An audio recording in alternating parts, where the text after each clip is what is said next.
It's Thursday, May 15th, 2025. Thanks for joining me today. Please stay to the entirety of this video. I will be opening this package, sharing with you why it's so important to be owning this type of stuff. So stay tuned. I will unbox this for you. Real quick, a couple articles I want to share with all of you. First one from The Hedge today, from panic to FOMO. Wall Street's sentiment whiplash. Isn't it amazing that just a couple weeks ago, we had this panic with the tariffs, the trade war, markets crashing, and now all of a sudden there's FOMO. We just needed a couple people to come out and say a few kind words, put those headlines out there, and all of a sudden those headlines turn into FOMO. Markets soar, everybody forgets the dangers. I went to the grocery store yesterday, and I cannot believe prices of food. You're getting less, you're paying more. I picked up what I thought was a pound of bacon. It was 12 ounces of bacon, $8.56 for 12 ounces of bacon. And yet people now are back to FOMO, and they don't see the dangers. They're ignoring the dangers. Inflation is still here. We're still in a trade war with China. We just have a 90-day pause, but it's not going away. The deficits are still here. Every one of you writing a check out for your health insurance, your home insurance, your auto insurance, making a rent payment, a credit card payment, a student loan payment, a utility payment, going to the grocery store, et cetera, et cetera, et cetera. Are you seeing an improvement yet? I'm staying hopeful. I'm staying optimistic that we're going to see some relief at some point. I'm not seeing it right now. I'm not letting my guard down. I'm still preparing for something very, very big to happen, and I think all of you should too. I'm not seeing any relief yet. The inflation's still out there. The price gouging is still out there. The trade wars are going to continue. So be prepared for that. Stop reading into these headlines so much. They are trying to trigger these algorithms on the markets. They want people in these markets. They want you out spending. They want to ease your tension. They want you relaxed. They want you to believe everything's okay. They've been telling you for the last 4 years everything's fine, and they've done nothing but lie. They manipulated the data.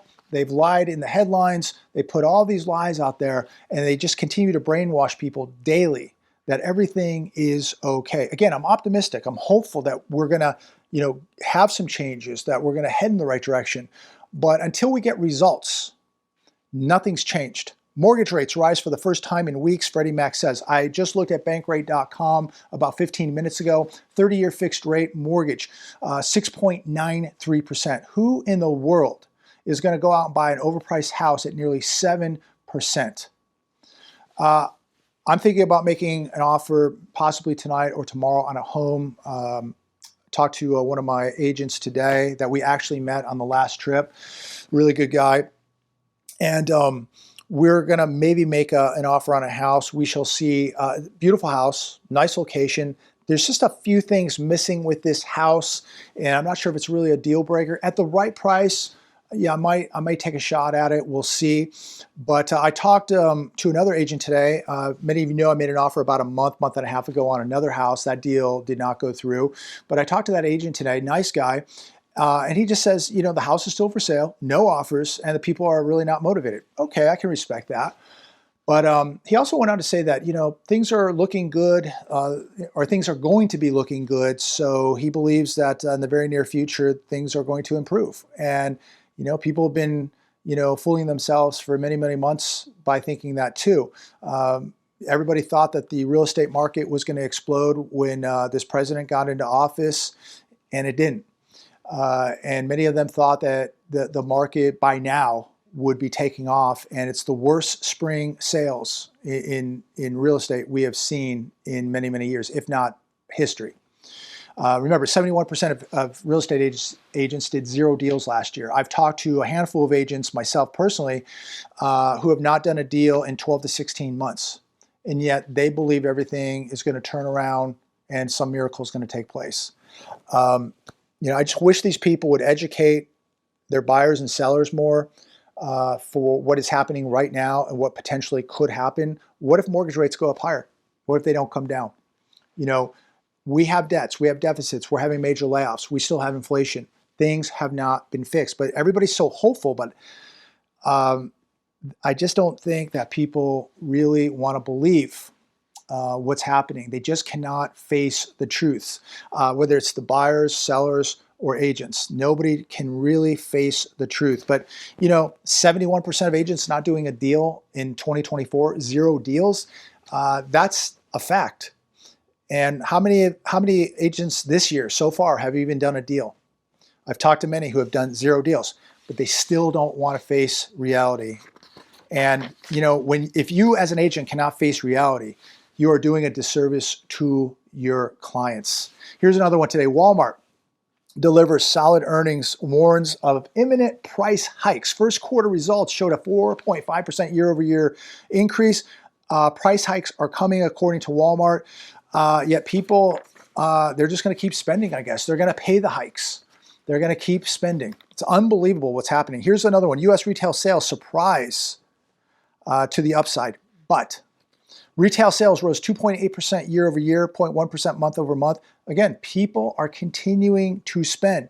Yet, I have to ask all of you this. What about the student loan debt, the 6 million borrowers who cannot even pay that back? Are they outspending? What about all the credit card defaults that we're seeing? What about all the car repos? Nearly 3 million cars repoed last year. And yet, I'm reading here that retail sales are rising. What about all the retailers that are closing? A lot of this stuff just does not add up. 2 and 2 is not equaling 4. 1 and 1 is not equal 2 here. Some of this stuff is just not making any sense to me. When you have so many people in debt that can't even pay their bills, and of course this summer, we'll be reading about the millions of people who can't even pay their utility bills to run their air conditioner. But we're going to read about how many people are shopping at Walmart. Student loan delinquencies surge, sending credit scores plunging for borrowers. Fox Business. Millions of borrowers face credit score drops exceeding 100 points. 6 million borrowers right now past due, and they're forecasting that number to break 10 million. When you have 6, 7, 8, 9, 10 million people who are defaulting on their debt, are these people going to go out and buy a house? They're going to go out and continue to support retail sales when they can't even pay their student loan debt and their credit's shot? They won't even have a credit card to go shop. Mishtalk.com, almost half of New York is on Medicaid. So is 40% of California. Here's another problem. The Fed pays 90% of the cost for able-bodied adults. Yet your politicians will not insist that able-bodied adults must work. We are continuing to give people with 2 arms, 2 legs that are completely physically capable of working. We continue to pay for these people. How is this going to bring inflation down? Half of New York, 40% of California? You're paying for this. I'm paying for this. How is this not inflationary? Why is this even being allowed? And I have to ask all of you, whether you're on the right or the left, how many of you actually agree that able-bodied adult human beings should be allowed to get this? Unbelievable. Half New York, 40% of California. The Fed pays 90% of able-bodied adults. Is this really acceptable? Whatever side of the aisle you're on, is this really okay? Is this really where you want your taxes going? You have to go out, bust your butt every day. But these people, they just sit at home, get checks. They're getting better medical service than you are. Coinbase hacked after attackers bribed companies' own employees to leak customer data. Coinbase, the world's 3rd largest cryptocurrency exchange, was hit by a $20 million extortion attempt after cybercriminals recruited multiple contractors or employees working in support roles outside the US to collect info from internal systems to which they had access to leak user data. If you don't hold it, you don't own it, ladies and gentlemen. It's probably a good time to hold this up. So here's the box. This came in from my good friends at SD Bullion. Paid for this myself, which I always do.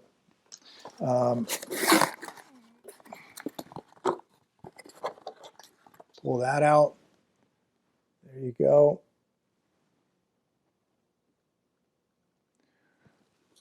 And I just got what I always get, and always good to make a purchase on these pullbacks. If there's a dip in the metals market, you know, if you have a little bit of money laying around, probably not a bad idea to get yourself a little gold or a little silver. See if I can zoom this in for you. There you go. A beautiful buffalo, SD bullion. So I share this not to be braggadocious or flex or anything like that, because personally, this does not excite me one bit. I put this stuff away, I bury it, I put it away, whatever. I don't even think about it. But I have to make sacrifices. There's things in my life that I don't buy because I need to buy that. And I need to put it away for a rainy day. See, personally, I believe we're heading into very, very rough times. I don't believe the FOMO. I don't believe the hype. I don't believe the headlines. I believe in what I feel and what I'm reading in the data, in the numbers, what I'm seeing with my own two eyes, retailers closing, people really struggling. When I look into all of this, I really, really believe we're going to see a historic collapse. And I'm preparing for that. And that's why I'm moving, and that's why I continue to buy gold, I continue to buy silver. Again, if you need a good place to buy from, buy where I'm buying from. 7.5 years, that's all I've been dealing with is SD Bullion, link down below. But I think that this is probably the most important time in our lifetime to be owning this stuff, because I think the dollar's on borrowed time. And another reason I'm buying a house is to get rid of these dollars. And next year, my goal is to hold less dollars and to hold more ounces. That's my goal, not financial advice, just sharing with all of you what I'm doing. But I think we're heading into a very, very critical time. No matter what the news is telling you, no matter what the headlines are telling you, I think we are heading into a very critical time. If I didn't think so, I wouldn't be buying this stuff. I wouldn't be putting my money where my mouth is. I show you this stuff, not to brag. I show you this because I'm walking the walk, and I would never do anything, tell you to do anything that I'm not doing. I'm making sacrifices to buy stuff that I get no satisfaction from, no fun, doesn't do anything for me. I buy this stuff, I put it away, I don't think about it. Why do I do it? Because I'm concerned about where all of this is going, and I think you should too. So, you know, to the people out there that just say, oh, it's too expensive now, why are you telling me to buy something that's over $3,000 an ounce? Look, you got to cut something out. You got to cut stuff out of your life. And I've been preaching this for 7 years now. And I would just ask, where were you 7 years ago when this stuff wasn't over $3,000 an ounce? You were probably the person telling me it was going to $800 an ounce. And you were proven wrong again. The stuff is going to go much higher. Yes, it will pull back. We will see it go down. We will see it go up, down, up, down. But at the end of the day, I believe, don't know, don't have a crystal ball, by the end of this year, it's going to be more than it is now. It's going to be more than what I just paid for it. And it's going to have purchasing power. You cannot say that about anything made of paper, especially the US dollar that continues to lose purchasing power. Make sure you have real assets. Silver and gold, the two most undervalued assets on planet Earth with the longest history, 5,000 plus years, never going to be worth zero. I think you should have some. That's just my opinion, not financial advice. Los Angeles votes for $30 minimum wage. This is on Newsweek today. Los Angeles lawmakers have advanced a measure that would make the city home to the nation's highest minimum wage. The plan is to raise hourly pay to $30 for tens of thousands of tourism workers by 2028. You want to put more businesses out of business. You want more inflation. You pay people $30 minimum wages. When they passed the last minimum wage out here, it buried so many restaurants, and they're still feeling the pain. We just had one close in Rancho Mirage about a month ago, and one of the reasons it closed, they said, was because of labor costs, what they had to pay. And so this is putting a huge strain on so many restaurants. This is why all the restaurants are corporate. The big boys, the mom and poppers are absolutely suffering because they cannot compete with these big corporate giants. Peter Schiff slams clueless Fed, says Powell is living in a kind of Baghdad Bob world. He says, I don't know what world Powell is living in. How is Powell describing the economy as being in a great place? Let me ask all of you, is the economy right now, Thursday, May 15th, 2025, is the economy in a great place? Is Jerome Powell delusional? Is he lying to us? Has he hit his head? I don't know, but it is not in a great place, in my opinion. He says also, Jerome Powell, inflation is in a great place. This is the conference that he just gave the news conference yesterday, I believe. Peter Schiff is responding to it. I missed it, so I'm just reading this to you. But Jerome Powell said inflation is in a great place. Peter Schiff said China supplying the U.S. consumer with goods, not realizing the consumer was broke.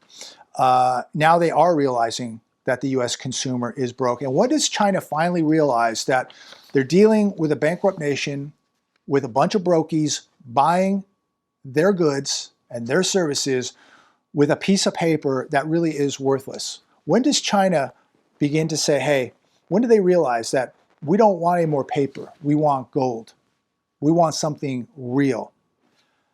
Don't know, but this trade war is far from over, and you should be very concerned about it. New York Post, 6-minute outage. Denver airport leaves 20 pilots in the lurch in latest mishap. Monday, several radio transmitters went dark. The nation's air travel system is in dark ages, ladies and gentlemen. It needs to be revamped, and it's going to take billions of dollars to do it. We are going to see more crashes. I certainly don't even want to fly at this point, ever. But I mean, the service is horrible. The seats are so tiny. It's a horrible experience. And now it's becoming a more dangerous experience. But we're going to need billions of dollars to fix this. Yet, think about the 200 plus billion we gave to Ukraine. And yet we're jeopardizing the lives of people who fly every day. The infrastructure is crumbling. Planes now are, crashing into one another, or they're nearly crashing into one another. It's just unacceptable what's going on.